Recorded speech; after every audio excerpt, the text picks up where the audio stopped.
Hey everyone, I noticed a lot of you who are watching and enjoying the content aren't subscribed yet. If you love spine-chilling stories, creepy encounters, and unexplained mysteries, make sure to hit that subscribe button and turn on the notification bell so you never miss out on the next terrifying upload. It really helps the channel grow and lets me keep bringing you more of the content you love.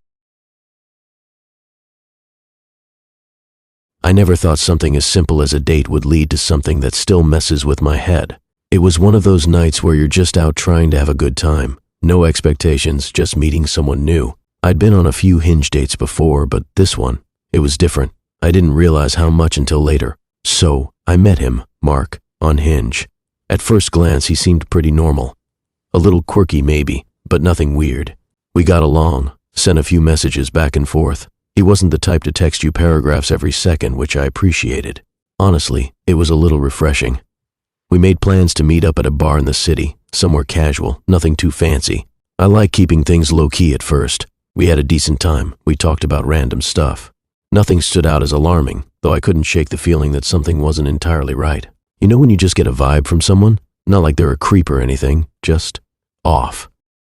He was a little too eager, though. Like every time I laughed, he'd comment on how cute my laugh was.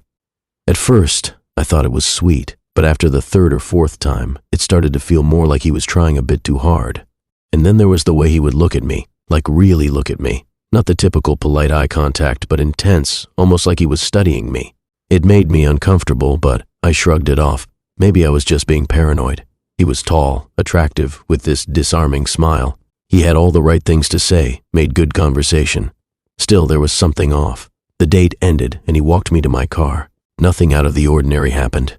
He gave me a polite hug and said, "Let's do this again soon," with that same smile. It wasn't creepy, it was just a little too rehearsed, you know? I said, "Yeah, sure," just to be polite, and got in my car. I waved and drove off, telling myself I was being dramatic. When I got back to my apartment later that night, I tried not to overthink it. My roommate wasn't home, so I just made myself some tea and watched Netflix until I felt sleepy.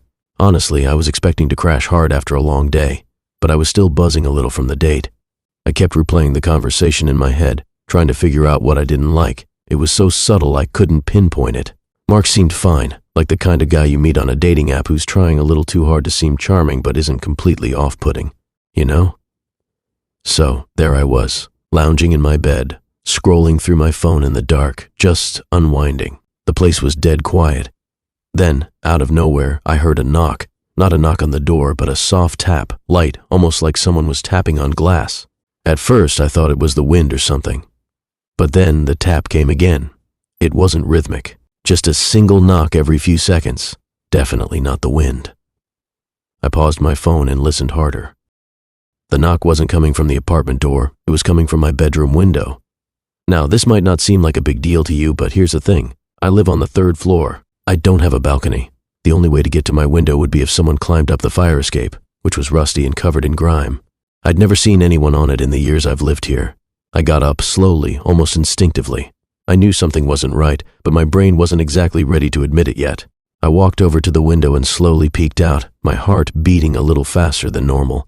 And there he was, Mark, standing outside on the fire escape just a few feet away from my window, grinning up at me like nothing was wrong. His hands were holding a bouquet of flowers, though they were the cheap, sad kind, the ones that looked like they came from a gas station, wrapped hastily in cellophane. I froze. I don't even know how long I stood there, staring at him. It wasn't like I could run anywhere or do anything in that moment. I wanted to scream, to call someone, but the only thing that came to my mind was how much I wanted to close the curtain and pretend I hadn't seen him, but I couldn't. He didn't take his eyes off me. Mark kept smiling, but it wasn't a friendly smile. It was like, I don't even know how to explain it. It was like he was enjoying some private joke that I wasn't part of. I don't know if he was trying to be charming or creepy, but he missed the mark. Big time. I don't know what made me do it, but I finally grabbed my phone and texted him. I didn't even know what I wanted to say. Part of me wanted to ask him what the hell he was doing there, but I couldn't bring myself to. I just typed something super simple. "What are you doing here?" I waited and waited. He didn't text back. Instead, he just continued standing there, watching, grinning. I felt the hairs on the back of my neck stand up. It wasn't just the situation, it was him. I wasn't sure if I was scared or just completely confused. I thought about calling the cops, but I wasn't sure if it was worth it. Maybe I was overreacting. Maybe he was drunk. Maybe it was some weird, misguided attempt at being romantic, but my gut told me otherwise. Everything about the situation felt off. I decided to back away from the window. I felt stupid standing there, staring like a fish in a tank. I went over to my bed, grabbed my phone again, and texted him one last time, "Please leave. This is really weird." No response. I wasn't sure what to do next. I thought about texting a friend, but I didn't want to freak anyone out. I was trying to rationalize it, telling myself maybe he was just being awkward, maybe he was drunk, maybe it was some weird, misguided attempt at being romantic, but my gut told me otherwise. Everything about the situation felt off. My mind raced, and I couldn't stop myself from thinking of every creepy horror movie I'd ever seen. You know, the ones where the girl meets someone online and thinks it's all going well until she realizes the guy is a stalker. I kept thinking of the one where the guy had been watching her for weeks before he finally made his move. I couldn't help but feel like that was exactly what was happening to me. But still, I didn't want to be paranoid. Maybe I was just making this into something bigger than it really was. I decided to back away from the window. I felt stupid standing there, staring like a fish in a tank. I went over to my bed, grabbed my phone again, and texted him one last time, "Please leave. This is really weird." No response. I wasn't sure what to do next. I thought about texting a friend, but I didn't want to freak anyone out. I was trying to rationalize it, telling myself maybe he was just being awkward. Maybe he was drunk. Maybe it was some weird, misguided attempt at being romantic. But my gut told me otherwise. Everything about the situation felt off. I stayed there for a while, watching through the blinds, trying to figure out what he was doing. He hadn't moved, but he wasn't just standing still either. He was rocking back and forth, almost like he was swaying to music only he could hear. It was so wrong. Then, after what felt like hours, but was probably only 10 minutes, I saw him step down from the fire escape. But not in a hurry, no. He took his time, as though he was savoring the moment.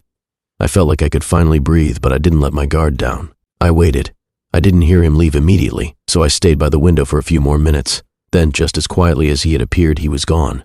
I don't know why I didn't just run out the front door and leave, but I didn't. Maybe I was hoping that he was gone for good. Maybe I was hoping I was overthinking everything. Maybe I was trying to pretend it wasn't as bad as it seemed. But I wasn't dumb. I locked the window, triple-checked the door, and stayed up the rest of the night, not even daring to close my eyes. The next morning, I woke up groggy, with that weird feeling still hanging around. I tried to tell myself I was just tired, and the whole thing had been a one-off thing. Maybe he had just been weird, but that didn't explain it. Nothing about it made sense. I never heard from him again. The weird thing is, I can't stop thinking about how I didn't see it coming. How did I not see how off he was during the date? How did I let myself get this far into a situation that felt wrong the entire time? I don't know what he wanted or what his intentions were, but I'm pretty sure I don't want to find out. And that's it. I know it sounds like I'm just overreacting, maybe making a mountain out of a molehill, but I swear, something was off about Mark from the start. I'm just thankful it ended when it did. I'm never going on another Hinge date again, not with anyone who looks at me like that. I'd rather be single forever. I just wish I could forget the look on his face that night, standing there, holding those flowers with that damn grin. It's burned in my brain. I just hope I never see him again. When I first matched with Ella on Hinge, I thought it would be like any other date, casual, maybe a drink or two, the usual getting to know you stuff. I wasn't expecting anything too exciting, but after we messaged back and forth a bit, she seemed cool. She didn't have the typical profile, no over-the-top filters or forced smiles, just some simple, candid shots. She looked relaxed, and that was refreshing. So when she suggested we do something a little different, I figured why not. Ella asked if I liked hiking, and it caught me off guard at first. It wasn't something I normally did on dates, but I was open to it. She said there was a trail not far from the city, a peaceful spot perfect for stargazing. I thought it sounded unique, an adventure away from the regular dinner and drinks routine, so I agreed. We met up around 9 p.m. at the trailhead, the sky painted in shades of dark blue and purple, stars just starting to poke through the night. Ella was standing by her car, a little taller than I expected, with long dark hair that caught the last slivers of sunlight. She was dressed in a black hoodie, comfy hiking boots, and looked like someone who wasn't just pretending to be outdoorsy. She gave me a warm smile as I approached, and I was immediately at ease. There was something calming about her. The hike was exactly what I needed. The path was easy to follow, winding its way up through the trees with only the occasional crunch of leaves beneath our boots to break the silence. We talked about everything: work, random hobbies, places we'd traveled. Nothing too deep at first, just the usual first date stuff. But somehow, it felt different. It felt more like we were old friends reconnecting, like there was a shared history that we didn't even know about. I could tell she knew a lot about the outdoors. She pointed out different plants and animals as we walked, and her enthusiasm was contagious. Every little detail she noticed, she would explain with such interest that even things I never cared about before suddenly seemed fascinating. I found myself enjoying the conversation more than I expected. After about an hour of walking, we reached a clearing. It was like a hidden little paradise, a small patch of grass surrounded by tall trees, with the sky above us stretched out in all its starry glory. Ella suggested we stop for a bit, take in the view, and just enjoy the quiet. I agreed, and we both sat down, leaning back to look at the constellations. The peace of the moment hit me hard. There was no rush, no noise, just the gentle whispers of the wind and the faraway calls of nocturnal creatures. It was calming in a way I didn't realize I needed. We sat there for what felt like a long time, maybe 20 minutes or so. The air had a chill to it, and I noticed Ella shiver slightly. She stood up and said she was going to step behind a tree to stretch or grab something from her bag. Nothing weird about it. I just nodded, watching as she disappeared behind the thick trunk of an oak.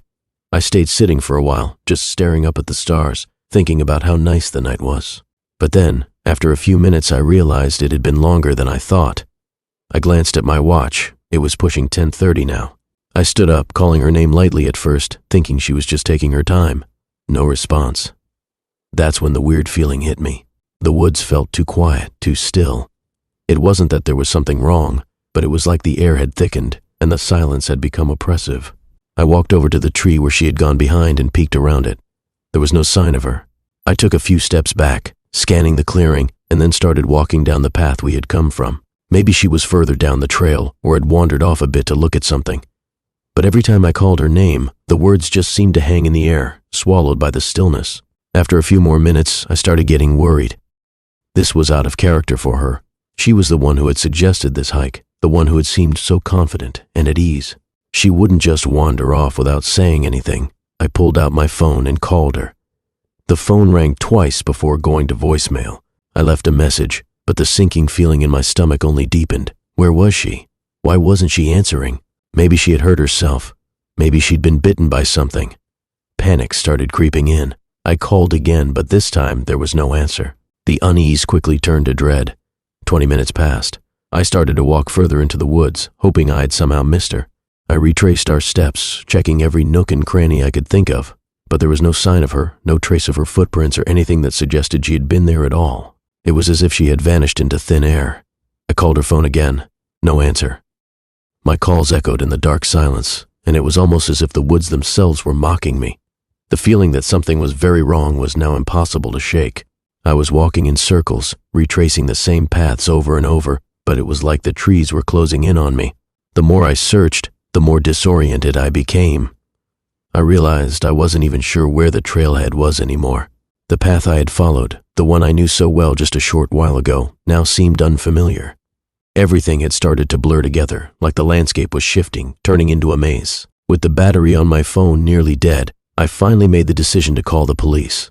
The call connected, and I stumbled over my words as I explained what had happened, as best as I could. I told them about Ella, about the hike, and about how I couldn't find her.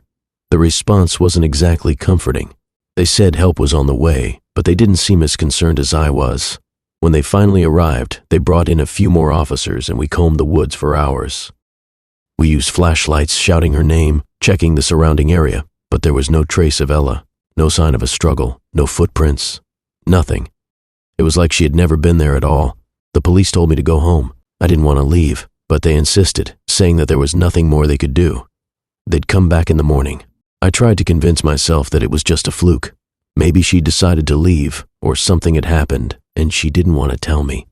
But when I woke up the next day and checked my phone, I saw something that made my stomach drop.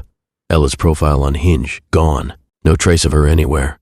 I assumed it was some kind of glitch, so I tried searching for her on social media. No Facebook, no Instagram, no nothing. It was like she had vanished from the entire internet. Desperate, I tried to text her one last time. No reply. The message just sat there, unsent. I went back to the police the next day. When I explained what had happened, they looked at me like I was losing my mind. I described Ella in detail, how she looked, how she sounded, the clothes she wore, but they told me they had no record of her, no missing person report, no identification, nothing. They asked if I had been drinking, if I had hallucinated the entire evening. I knew I wasn't crazy. I knew what I had seen. I had met Ella. She was real. But no one seemed to remember her. Weeks have passed, and I'm still haunted by the feeling of something deeply wrong, something I can't explain. I've gone back to that trail, hoping for some kind of clue, but each time I return, I find nothing. Just trees and silence. The place feels familiar, but not in the way I remember. It's like the trail itself has shifted, like it doesn't want me to find anything. Ella's face is fading from my memory, slowly disappearing, like she was never really there. The more I think about her, the more blurry she becomes.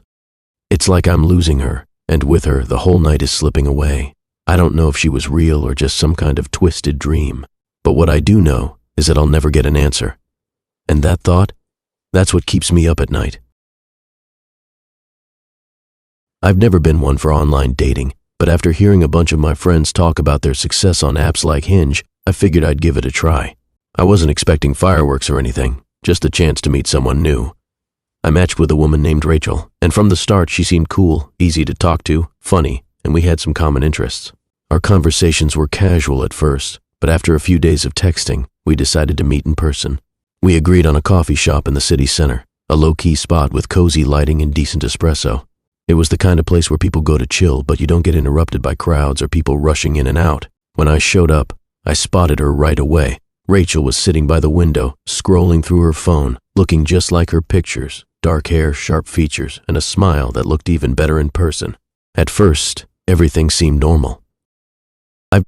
We talked about the usual stuff, work, hobbies, what we like to do in our free time. She was easy to talk to, and the conversation flowed naturally. But there was one thing that felt off. Every now and then, her eyes would dart to her phone. It wasn't a full-on check, but just a quick glance like she was waiting for something. At first, I thought maybe she was expecting an important message or something, so I didn't say anything. I mean, it's 2023, people are glued to their phones, right? But then it started happening more often. It wasn't like a quick look every now and then, it was almost like she was checking the time, but her gaze would linger a little too long, like she was waiting for something to happen. It wasn't just one time either. She'd glance at her phone, then back at me, like we were in the middle of a conversation, but she'd still be distracted. I wasn't sure what to make of it. Maybe I was overthinking things. The weirdest part came when we talked about our daily routines. I mentioned the gym I go to, the cafe I visit every weekend, and even where I worked. I wasn't trying to share too much personal info, but it was just casual conversation. She nodded along, showing genuine interest, but I couldn't shake the feeling that she was storing everything I said in her mind. She seemed almost too interested. When the date ended, I didn't think much about it. Sure, there were some odd moments, but nothing that seemed alarming. She was nice, and I figured we'd maybe hang out again. We said our goodbyes and I walked to my car, feeling a little confused, but not necessarily uncomfortable. But then the weird stuff started happening. The first instance was a few days later when I walked into my gym. I'd been a member there for over a year, and it was the same familiar routine. I liked the vibe, it wasn't too crowded, and the staff were friendly. But as soon as I walked in, I saw Rachel sitting in the corner, scrolling on her phone. I didn't think much of it at first. Maybe she was a member too. But when she saw me, she waved and smiled. It wasn't like a casual wave either. It was a little too friendly, a little too much like she was waiting for me to show up. I waved back, a little confused, but didn't make much of it. It was a big gym after all. She could have just been there by coincidence, right? But as I went through my workout, I kept noticing her lingering. She wasn't working out the way the other gym-goers were. She was just sitting at one of the tables, scrolling through her phone. Every time I glanced in her direction, she was looking at me. It felt like she was paying attention to me more than she was to whatever she was doing on her phone. It felt wrong. I tried to shake it off, but the whole time I was there, I couldn't stop thinking about how she was acting. The next day, I went to my favorite cafe. I've been going to this place for years. It's the one spot I can rely on for a good cup of coffee and a quiet place to read. It's small, cozy, and has this relaxed vibe that makes it easy to just zone out. When I walked in, I saw Rachel again. She was sitting at the table in the corner, the same table I always sit at, with her phone in front of her. I froze for a second. How the hell was she here? I hadn't mentioned this cafe to her on our date. I'd only talked about it in passing a few times before, but I didn't think it was something worth sharing. She saw me right away, and of course, she waved again. It was the same look, like she had been expecting me. At that point, I started to feel genuinely uneasy. I told myself it was just a coincidence, that maybe she liked the cafe too, but deep down I couldn't ignore the strange pattern that was forming. It was like she was following me, or at least showing up in places I frequented, places that didn't seem to overlap with her own life. Then came the most unsettling part, when I walked into work the next day, and there she was. I was shocked when I saw her sitting in the lobby of my office building, typing away on her phone, like it was completely normal. My stomach dropped. There was no way this could be a coincidence. I hadn't even mentioned my job to her, at least, not in detail. I had briefly mentioned where I worked, but I didn't give her any specific information about my office location or where I parked. So how the hell did she know where I worked? I tried to act casual, but it was hard to shake the feeling that she was watching me. Every move I made, I felt her eyes on me. When I went into the elevator, I half expected her to follow me, but she didn't. She stayed in the lobby, but I couldn't help but wonder if she was just waiting for me to leave. By the end of the day, I was losing my mind. I had to know what was going on. So I pulled out my phone and went to check my Hinge account, wondering if I had somehow missed something. Maybe there was a clue, a sign that this wasn't as weird as it seemed. But when I unlocked my phone, I saw something that made my blood run cold. There, hidden deep in the apps, was a tracker app. I didn't recognize the icon, but I clicked on it. It was called Find My Device, and it showed a map of my current location. But that wasn't the part that sent a chill down my spine. What shocked me was that it also showed Rachel's location. I couldn't believe what I was seeing. I had never given her access to my phone, never shared any location settings with her. So how the hell had she gotten onto my phone? I scrolled through the app, trying to understand what I was looking at. There, in the list of devices, was my phone, with a pin marking my exact location. I started to panic. My hands were shaking as I frantically searched through my phone to see if there were any other suspicious apps I didn't recognize. It was then that I saw it, a note, a hidden text message that read, "I'll be where you go." I felt like I was suffocating. It was like the walls were closing in on me. How had this happened? How had Rachel gotten so close to me, so fast, without me even realizing it? I immediately turned off my phone's location services and tried to delete the tracking app, but it wasn't letting me. It was as if it was built into the system, something that couldn't be removed so easily. I don't know how long I sat there, staring at my screen, feeling like I was trapped in some sort of nightmare. That night, I drove straight home, but I couldn't shake the feeling that I was being watched. I kept checking my rearview mirror, convinced that Rachel was following me, that somehow she was always a step behind. I couldn't shake the sense of dread, the fear that I wasn't in control of my own life anymore. I haven't seen her since. I've deleted the app, erased any trace of her from my phone, and blocked her number. But every now and then, when I'm at my gym or at a cafe, I catch a glimpse of someone who looks a little too familiar, and my heart races. I'm always looking over my shoulder now, wondering if she's out there, tracking my every move. I don't know how she got the app on my phone, but I know one thing. I'll never trust another person with my personal information again. I don't know if Rachel is still watching me, but I'm not taking any chances. If you're using a dating app, be careful. You never know who's really on the other side of the screen. I knew something was off the moment I laid eyes on him. The feeling crept up my spine as soon as I saw him sitting there, waiting for me at the cafe. It wasn't like he looked exactly like someone I knew, but there was something about him, something so eerily familiar that it gnawed at me. I couldn't quite place it at first. He had the same dark brown hair, the same deep-set eyes, the same casual yet confident posture that made him blend into the background. Yet, the way he sat there, as if waiting for me, felt like I should know him from somewhere. I shook it off. I'd only just matched with him on Hinge, so it wasn't like I had any reason to feel this way. But I couldn't stop looking at him. I wasn't even aware of how long I'd been standing there, just staring, until he looked up and smiled, breaking the tension. It felt like a cue for me to stop analyzing everything and just go with the flow, but it still left me unsettled. His smile was warm, and for a second, it made me forget the nagging feeling in the back of my mind. We exchanged the usual pleasantries as I sat down, both of us trying to get comfortable, trying to relax. It was just a coffee date, nothing too serious, but even as we made small talk, talking about our work, our favorite movies, what we did in our free time, I couldn't stop staring at him, trying to figure out where I'd seen him before. Something about the way he laughed, the way his eyes crinkled at the corners when he smiled, reminded me of someone. Someone I'd lost, but the thought slipped away as quickly as it came. After all, he was just another guy, right? As the conversation shifted, I started to focus more on what he was saying. He was telling me about his upbringing, how he grew up in a small town and later moved to the city. Nothing too surprising, just the usual background stuff. But then he brought up his siblings, and that's when things started to get weird. I have a younger brother. Well, I had a younger brother, he said, almost like an afterthought, swirling his coffee. I raised an eyebrow, unsure if it was something I should ask about. The way he said had was strange, almost too nonchalant. But then he added, I imagine losing a sibling is tough. You never really get over it, do you? It wasn't so much the comment that sent a chill down my spine, it was how he said it. The words hit too close to home. I froze for a second, unsure of how to respond. My brother had died 2 years ago. The circumstances of his death had been tragic, a car accident by the lake late at night. It had shaken my family to the core. It wasn't something I talked about with strangers, and certainly not with someone I'd just met through an app. But somehow Ben knew. He knew. I shook my head, trying to clear the fog in my brain. No, I don't think you ever really get over it, I said, trying to keep my voice steady, though I could feel my heart hammering in my chest. It's been hard. Yeah, I get it, he said, nodding solemnly, but his eyes never left mine. I've seen how that kind of grief can change a person. It's like you're never the same after something like that happens. I swallowed, trying to regain control of the situation. How did he know this about me? I hadn't told him anything about my brother. We hadn't even gotten that deep into personal conversations. And yet, here he was, talking about it like it was something he understood from experience. Your brother, I remember him, he continued casually, almost like he wasn't even thinking about what he was saying. He used to play guitar, right?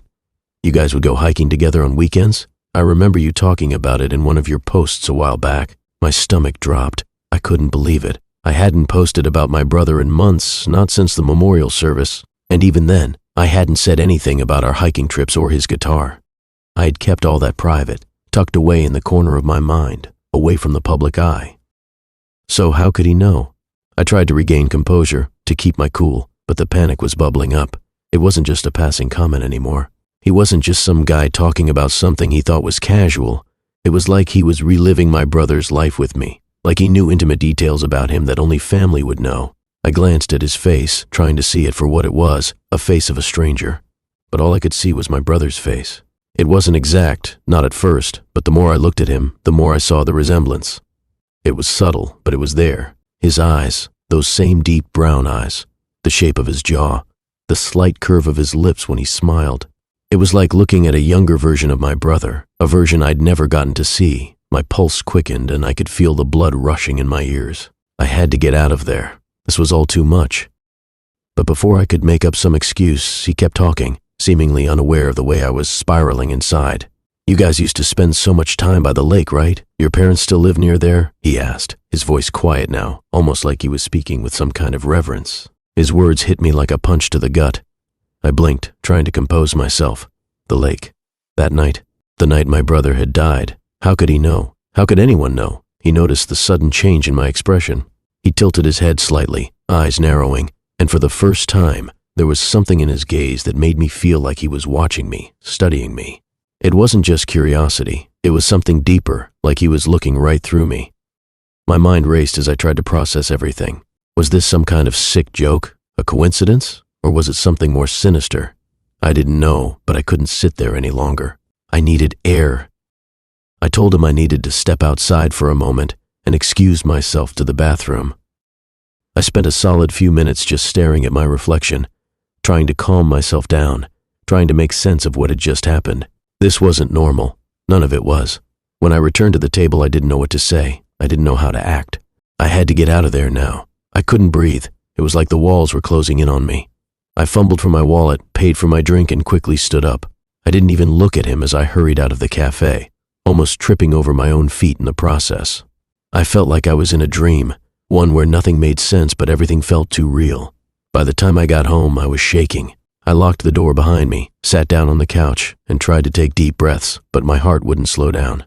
I grabbed my phone and went straight to Ben's profile on Hinge. I needed answers. I had to know. But when I opened his page, my breath caught in my throat. There, in his pictures, were snapshots of his family, of his childhood.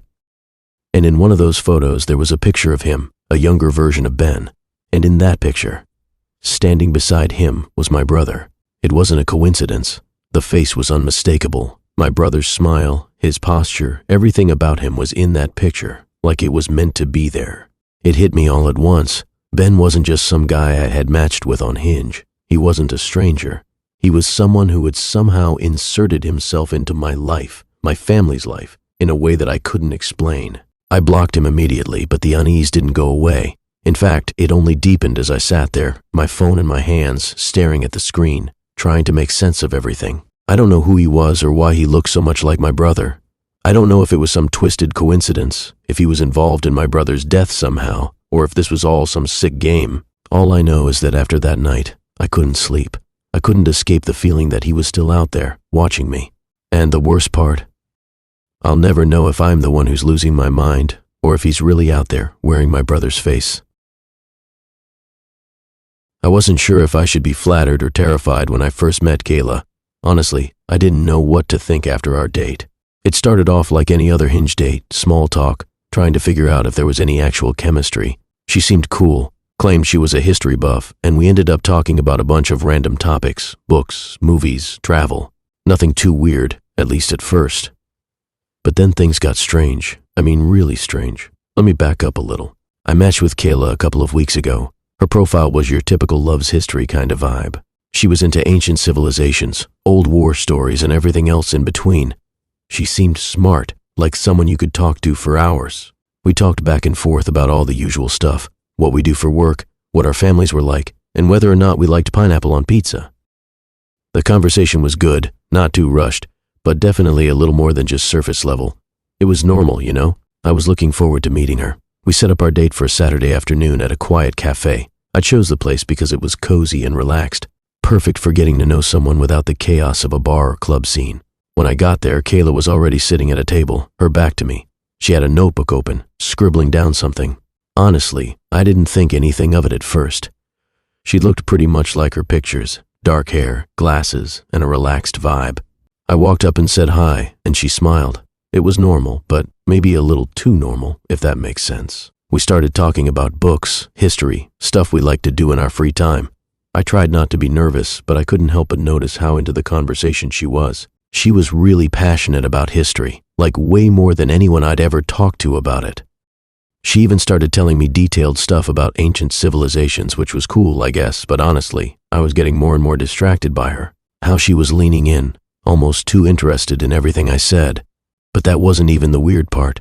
No, the weird part came later, when she started talking about me, not just things I had shared, but things I hadn't told her. It wasn't like she had just remembered stuff I'd mentioned before. It was like she knew too much. She started talking about my childhood, mentioning my parents by name, describing my old neighborhood in perfect detail, how there was a big oak tree at the end of my street, and how my mom used to take me to the park every Sunday. I was frozen, trying to figure out how the hell she knew these things. I had barely mentioned my childhood to her. She couldn't have known those details unless she had been watching me for a long time. It didn't stop there. She went on about my previous relationships, detailing things I never told her. She knew about my high school girlfriend, how we broke up after a trip to the beach because I found out she had been talking to someone else. Kayla even knew where we had gone. I was speechless. The more she talked, the more I felt this sinking feeling in my stomach, like the walls were closing in around me. "Do you remember your first trip to New York?" she asked casually, sipping her coffee. "You were so excited to see the Empire State Building. Your parents were so proud of you. It was the summer before your senior year, right?" What? How the hell did she know that? I didn't even tell her I'd been to New York. No one knew about that trip except for my family. I tried to brush it off at first, laughing it off as a coincidence or her being a little too into history. Maybe she was just good at making connections, right? Maybe she had somehow read my mind or guessed right, but it was starting to feel wrong. Really wrong. But then she took it a step further. Kayla looked at me like she was reading my soul and mentioned my sister. She described her in such vivid detail. Her mannerisms, the way she smiled, the fact that she'd been into horses since she was a kid. And she even knew about the time we got into a huge argument over some stupid thing when I was 15. Something I hadn't thought about in years. The way she spoke made it clear she knew way more than she should. It was at this point that my mind started racing, trying to figure out how she knew all this stuff. Was she some kind of psychic? Had she somehow done a deep dive on me? Did she know my Facebook, my Instagram, everything I'd ever posted? But even then, The level of detail she was giving me went way beyond what I'd ever shared online. I started feeling like I couldn't breathe. The air in that little cafe felt thick, and I was starting to feel dizzy. I wanted to leave, to get out of there, but I didn't know how to handle this situation. What was going on? Was she stalking me? Had she been following me for years, collecting information about my life, my family, my friends? But I didn't want to seem rude, so I kept playing along, trying to keep the conversation light. I nodded, smiled awkwardly, but inside, my head was screaming. Then she started mentioning my friends, people I hadn't talked to in ages, people I didn't even see that often anymore. It was like she knew them personally. She talked about my best friend Jake's move to Florida a few months ago, and how he was struggling to find a place to live. She even knew about a really private moment I had with another friend, one I'd never told anyone about, when I comforted him after he found out his parents were getting divorced. How could she know all that? By this point, I was in full panic mode. I kept glancing around, feeling like I was being watched. She kept talking like it was no big deal, like we were just casually chatting about the weather. But all I could focus on was how much she knew. It didn't make sense. I excused myself to go to the bathroom, hoping I could pull myself together, get my head straight. But when I came back, I found her staring at my empty chair, her fingers tapping on the table like she was waiting for something, or someone. It was like she knew I would be gone for exactly 3 minutes, and then she gave me a look, this weird, almost knowing look, like she knew I was freaked out, like she was in on some secret that I wasn't. I couldn't take it anymore. I told her I had to leave, that I had an early meeting the next morning. I don't think she bought it, but she didn't push back. She just smiled that weird smile of hers and said, "It was nice to finally meet you, though. We should definitely hang out again soon. I've got so many more stories to tell you." I got up, paid for my coffee, and walked out of that cafe feeling like I was going to lose my mind. I couldn't stop thinking about everything she'd said, how much of it was a coincidence, how much had she really known. I haven't heard from her since that day. I didn't block her on the app, I just didn't want to give her that satisfaction. But she's still there, still lurking somewhere in my life, like a shadow I can't shake. I can't help but wonder if she's watching me even now. Every time I think back on that date, I wonder what would have happened if I had stayed longer. What else would she have said? Would I have learned more about myself than I wanted to know? And I guess I'll never know. But I'm sure of one thing. I'll never, ever trust a stranger who claims to be a history buff ever again. I wish I could say I was making this up. I really do. But what happened to me was real, and the worst part is, I still don't know if I'm completely free from it. I know this probably sounds insane, but I swear everything I'm telling you is true. This whole experience is something I can't shake off. I can't stop thinking about it, even now, weeks later. Let me start from the beginning again, just to give you a better sense of what happened. You see, I'm not a person who gets spooked easily. I tend to be pretty rational. So when I matched with Ethan on Hinge, I didn't expect anything strange to happen. He seemed normal. We exchanged a few messages, nothing weird. He was funny, down to earth, into outdoor stuff. I liked that about him. He seemed like someone I could hang out with. We made plans to meet at a local coffee shop for our first date. I figured, what could go wrong? Honestly, nothing happened during the date that would have made me suspicious at first. The conversation was pleasant, if a little quiet on his end. He asked questions, and I answered. He was polite, and I didn't get any bad vibes from him. He did ask a lot about my family, my childhood, and my hobbies. I thought it was odd at first, but some people are just curious. Some people want to know about you. It wasn't alarming, just slightly intense, but I shrugged it off. It's not uncommon for people to want to know about your life, right? We talked about our favorite places to visit, hobbies, and our travels. He seemed genuinely interested in where I'd gone and what I liked, but there was something that kept nagging me, like a feeling that wouldn't let me rest. It wasn't something I could put into words at that moment, but looking back, I can see it clearly now. The weirdest thing was how he kept talking about my routine.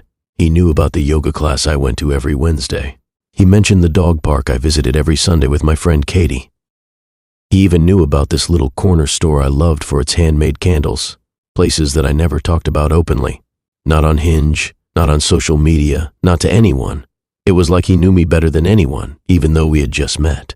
But the strangest moment came when we were wrapping up the date. I hadn't even noticed, but I guess he'd taken off his jacket at some point during our conversation. I was about to leave the cafe when I realized it was still on the back of my chair. As I was about to hand it back to him, he stopped me. He said, "You can just keep it for now. I'll grab it from you later. No big deal." Something about the way he said that so casually stuck with me. It felt off, but again, I couldn't place why. I shrugged it off again. It was just a jacket, right? The next morning, I noticed it sitting in the passenger seat of my car when I was heading to work. I had forgotten about it the night before, so I texted Ethan, "Hey, you left your jacket in my car. Want to grab it later?" He responded quickly saying, "Oh, thanks. I'll pick it up later today." I didn't think too much of it. I wasn't expecting anything strange. But then something weird happened. As I was about to drive to work, I grabbed the jacket and noticed something sticking out of one of the pockets. A small notebook. My first instinct was to think it was some random journal he had left behind. Maybe he had used it for work or just jotted down notes. But when I opened it, that's when the strange stuff started. The first few pages were harmless enough. Just random sketches, nothing out of the ordinary. Some trees, some mountains, some random doodles. But as I turned more pages, I realized the sketches weren't just random. They were drawings of places I had been, specific places, places I hadn't even talked about. There was one of a cafe I'd visited last week, the same cafe I'd gone to every Tuesday. There was another drawing of a hiking trail I'd taken with my friend a few months ago, and a third of a small park I walked through almost every morning. The sketches weren't even just of the places themselves. They showed exactly where I had been, where I'd sat in that cafe, where I'd stood in the park, where I'd walked along that trail. How could he know that? How could he have known such detailed things about me when I hadn't told him a thing? The more I turned the pages, the more I realized that this wasn't just a coincidence. It wasn't just some random journal. This was something else, something that felt deeply unsettling. But that wasn't the worst part. The worst part came a little later when I kept flipping through the notebook. I started seeing sketches of people I knew. My parents, my sister, my best friend, people I hadn't even mentioned to him. But there they were, drawn on pages that seemed to have captured moments from my life. Moments I never talked about, moments I had kept private. How had he known about them? The drawings were eerily detailed. One showed my sister and me sitting at a restaurant, laughing at some inside joke. Another showed my best friend and me at that same coffee shop I mentioned earlier, the one I'd gone to alone last Sunday. I didn't even tell anyone I was there, yet there it was, this drawing that looked so real, so specific. I could even see the look on my friend's face in the sketch, the way we sat across from each other at that table. My stomach sank. The notebook was full of these sketches, full of details, of places, of people, of things I had never shared with anyone, not Ethan, not even my closest friends. And on the very last page of the notebook, something truly chilling stood out to me. It was a picture of my apartment building, down to the little details, like the windows and the balcony. It looked like he had been standing right outside my building, drawing it. And there, beneath the sketch, were a list of dates. The dates lined up perfectly with days I had stayed in, days I had been home alone, days when I hadn't seen anyone or posted anything on social media. It was like he had been following me, tracking me, watching my every move. How could he know? How could he have been there watching me without me ever seeing him? I didn't know what to do. My hands were shaking as I flipped through the rest of the notebook, but the more I looked, the worse it got. It wasn't just that the sketches were of places I frequented. They were sketches of my life, the things I'd done, the people I knew, the places I had been. It felt like this guy knew my every move, like he had been watching me all along. My heart pounded in my chest and I couldn't breathe. I texted Ethan immediately, trying to stay calm, but my mind was racing. I didn't mention the notebook. I didn't even mention anything about the sketches. I just told him that he could come pick up his jacket whenever he wanted. I didn't want to confront him yet. I couldn't. I just needed to know what was going on. Later that day, when we met up for him to grab his jacket, I was too freaked out to even look him in the eyes. He seemed normal, even friendly. But I couldn't shake the feeling that this guy knew more about me than anyone should. When he left, I went straight to my car, locked the doors, and just sat there for a while, trying to process what had just happened. I wish I could tell you that I confronted him, that I asked him how he knew all this, but I didn't. I blocked him on everything, phone, social media, Hinge. I didn't want to take any chances. I didn't want to be anywhere near him. But even now, weeks later, I still get that feeling. That feeling that he's still out there, watching, checking the same places I go to. I can't shake the thought of that notebook, the details, the sketches. How did he know? Maybe I'll never know the full story. But one thing is for sure, I'm never trusting anyone again. Not in the same way. That notebook changed everything. It showed me how easily someone can slip into your life without you even realizing it. And honestly, I'm scared to think about what would have happened if I hadn't found it. I keep trying to tell myself it was all just some weird phase or a really bad prank, but the more I think about it, the more I realize there's no explanation for any of it. At least no explanation I want to accept. It all started when I met Sarah on Hinge. I've tried online dating before, but it's never really clicked. You know, those awkward first dates where you don't know if you're supposed to be yourself or if you should play it cool? Yeah, I'd had plenty of those. But Sarah was different. When we started chatting, it was like everything just fell into place. We had the same sense of humor, the same interests, and, most importantly, there was this natural flow to our conversation that felt effortless. By the time we decided to meet up for our first date, I was already pretty sure I liked her. We met at this cute little bar downtown. It was cozy, with dim lighting and some indie music playing softly in the background. Nothing too fancy, but enough to give it a nice vibe. I don't remember exactly what we talked about, but it felt like I was talking to someone I'd known for years. It was easy, and we just seemed to click. The night ended with us exchanging numbers and agreeing to go on a second date. No weird vibes, no awkward moments.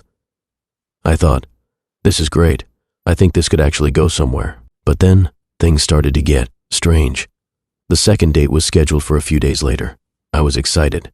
I didn't expect anything dramatic, just another fun evening with someone I thought was pretty cool. But when I showed up to the restaurant, something felt a little off. Sarah was there, of course, but she was acting like we hadn't already met. She greeted me with that same big smile, but when she spoke, she said something that stopped me cold. She said, "I'm so glad we finally get to meet. I've been looking forward to this all week." I froze for a second. What? In my head, I tried to justify it. Maybe she was just being nice, or maybe I misheard her. But I couldn't shake the feeling that something was wrong. This wasn't the same vibe we'd had before. The conversation started to feel off, almost like she was reading from a script. She asked me about my job, what I like to do for fun, and about my family. It felt like she was trying to get to know me for the first time again. I tried to brush it off. Maybe she was nervous. It was still early in the relationship, right?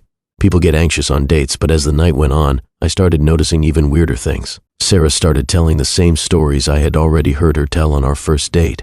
The same jokes, the same details about her childhood. It wasn't just that she was repeating herself. It was like she had no memory of our previous conversations. It wasn't a huge deal, but it left me feeling unsettled. By the end of the date, I convinced myself it was just nerves. Maybe she's just one of those people who forgets things easily. Then, the third date happened. Same restaurant, same energy. And again, Sarah greeted me with that same line, "I'm so glad we finally get to meet." It was the third time now, and I was starting to feel like I was losing my mind. I tried to bring up things from our previous dates to see if she remembered, but she just looked at me with a blank expression, as if it was the first time she'd ever heard me say those things. I don't know how to explain it, but it felt like I was in some kind of twisted time loop, and I was the only one who knew it. I didn't know what to do. Should I confront her? Was she messing with me? It felt like I was in a nightmare I couldn't wake up from. Every single date we went on, Sarah would say the exact same things, use the same jokes, ask the same questions.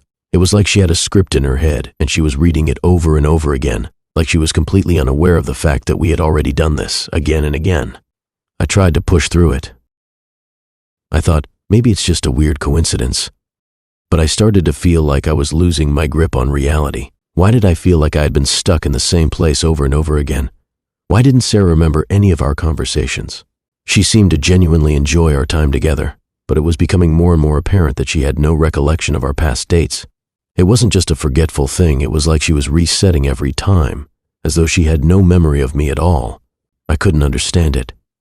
Then, something happened that completely rattled me. After our fourth date, I went home, feeling like I was losing my mind. I decided to stay up late and just process everything. I thought maybe if I just sat with the situation, I'd figure out what was going on. But when I picked up my phone to scroll through my messages, I saw something that made my stomach drop. Sarah had sent me a message, thanking me for the wonderful first date. I stared at the screen for a few moments, the words feeling like a punch to the gut. I hadn't even been home for an hour, but she was already acting like it was the first time we had met. The realization hit me like a ton of bricks. This wasn't some weird misunderstanding. This wasn't nerves. Sarah genuinely had no memory of our past dates. It was like we were in a constant loop.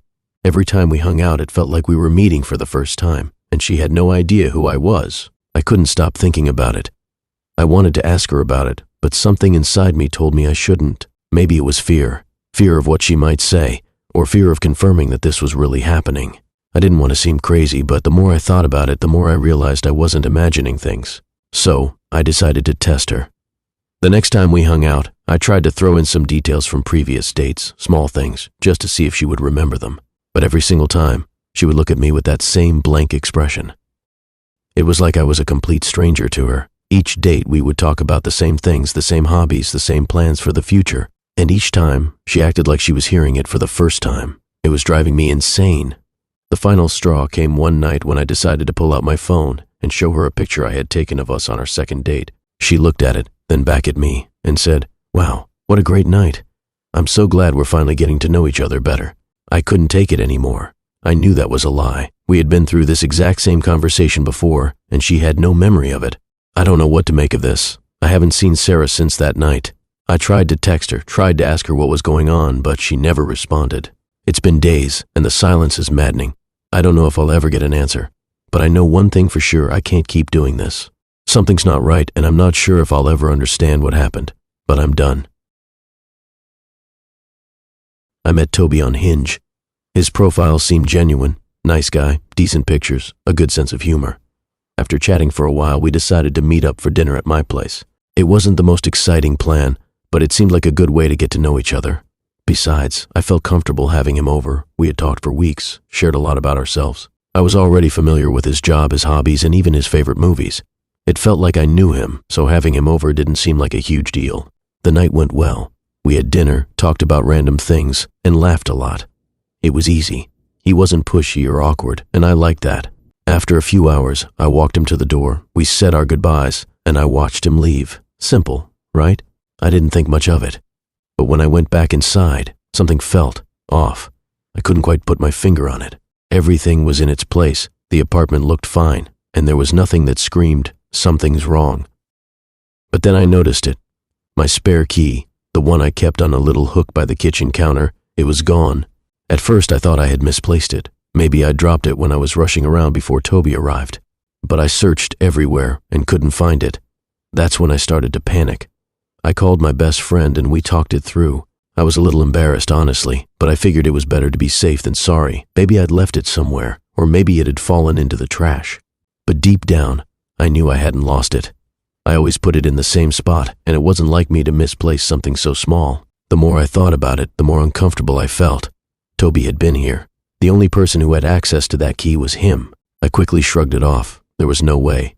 He seemed like a nice guy, and I couldn't imagine him doing anything shady. Maybe I was just being paranoid. But still, I couldn't shake the feeling that something wasn't right. So, I did what any sensible person would do. I changed the locks. It seemed like the logical step to take. I didn't even tell Toby. Didn't want to bring it up in case it was all just a weird coincidence. I didn't want to sound crazy. But the new locks gave me some peace of mind. It wasn't until a week later that things started to get really strange. I came home from work one evening and immediately noticed something was wrong again. The front door felt a little off when I tried to open it. It didn't take much to figure out what had happened. Another key was missing. This time it was the key to my back door. I had just changed the locks a week ago, and now it was gone. I froze. The panic hit me again, but this time it was different. It wasn't just about a missing key. The realization set in slowly, like a horrible sinking feeling. Someone had been in my home, and it wasn't just once. It was like they had been here before, maybe while I was at work or out with friends. The missing key wasn't some coincidence. It was too precise, too deliberate. Whoever was doing this knew exactly where to look. I felt exposed, vulnerable. I immediately changed the locks again, but this time I was more careful. I made sure to keep track of everything. New keys, new locks, new everything. I even took extra steps to be more cautious, making sure that I didn't let anyone into my apartment without a clear reason. But no matter how many times I changed the locks, something else would always disappear. A week after that, the same thing happened again. Another key, this time my side door, was gone. I was starting to lose it. Every time I changed the locks, I'd find something else missing. I kept checking the doors obsessively, turning the key in the lock like I was expecting something to jump out at me. But it wasn't just the keys disappearing. It was the sense of being watched, the creeping feeling that I was no longer alone, even when I was in my own space. I started looking at Toby differently. Every time we talked, I couldn't shake the thought that he might be involved in all of this. He had been in my apartment. He had access to my keys. I couldn't help it. I started noticing things that felt off. Little things, like how he would mention random things about my place or ask about things that seemed too specific. There was no way he could have known these things without having been here before, right? It was all building up inside me, this feeling that I couldn't trust anyone anymore, not even the people I thought I could rely on. But here's the kicker. I couldn't even bring myself to confront him. I didn't want to look paranoid, and I didn't want to accuse him of something without proof. I thought maybe I was just spiraling. Maybe it was just a coincidence. After all, what were the odds that he was actually taking my keys? I couldn't find any solid evidence, but things were still disappearing. First, it was the keys. Then, little things started to go missing. My favorite book, a pair of sunglasses, a small bottle of perfume I had on my dresser. It wasn't much, just enough to make me question if I was going crazy. Was I misplacing things? Or was someone in my apartment when I wasn't there? I started carrying my keys with me everywhere I went, but that didn't stop the strange feeling that I was being watched. My apartment started to feel like a prison. It wasn't just about the missing keys anymore, it was about the constant unease, the feeling that something was wrong, but I couldn't quite put my finger on it. A few days ago, something else happened. I woke up in the middle of the night to the sound of my front door creaking. I didn't even think about it at first. Maybe it was the wind, maybe I was just dreaming. But then I heard it again, the unmistakable sound of a door opening. I stayed completely still, heart racing, trying not to breathe too loudly. And then I heard the footsteps, slowly, cautiously walking across my living room floor. I didn't move. I didn't make a sound. I just waited, listening, praying that whoever was in my apartment would just leave. But they didn't. I heard them stop right outside my bedroom door. I knew they were there. They were waiting for something. Or maybe just waiting for me to make a move. I waited as long as I could, but eventually, the silence was too much. I grabbed my phone and texted a friend to call me, hoping it would make whoever was in my apartment leave. But no call came. Instead, I heard the footsteps retreating, moving back toward the front door. They were gone. The door was still locked. The deadbolt was in place. I have no idea how they got in or what they wanted, but I couldn't stay there anymore. I called a locksmith first thing the next morning to change the locks yet again, but I wasn't sure it would do any good. What if the person already had a copy of my new key? That night I left. I went to a hotel, not even bothering to grab more than a few things. It wasn't worth it anymore. I had no idea who was doing this or why, but I couldn't take the risk anymore. To this day, I don't know who it was or why they were doing it. Maybe it was Toby, maybe it wasn't. But one thing's for sure, I haven't gone back to my apartment since, and I don't think I ever will.